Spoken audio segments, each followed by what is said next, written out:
So yan guys, meron naman tayong Gitor X70, yan, na red. Ito yung PPMS guys. So yan guys, di ko na pinakita sa inyo kung paano magtanggal ng oil engine sa drain plug niya, tapos yung fuel filter, oil filter niya guys.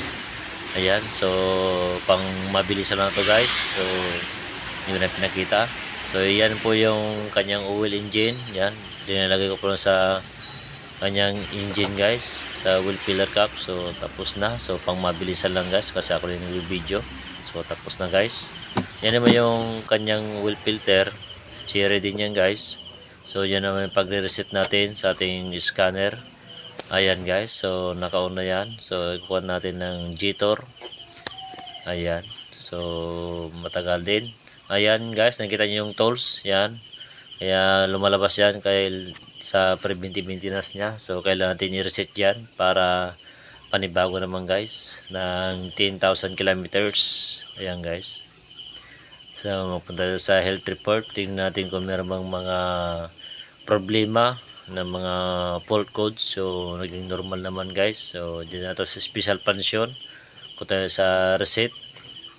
Ayan, sa preventive maintenance niya. So yes natin.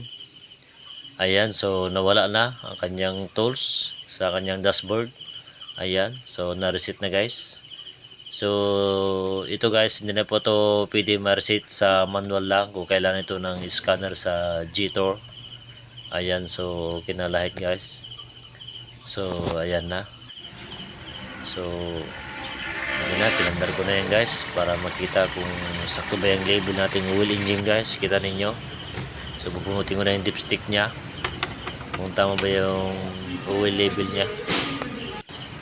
Ayan, so okay naman guys. Ayan, so sakto na ang oil label nya. So 5 liters yan guys.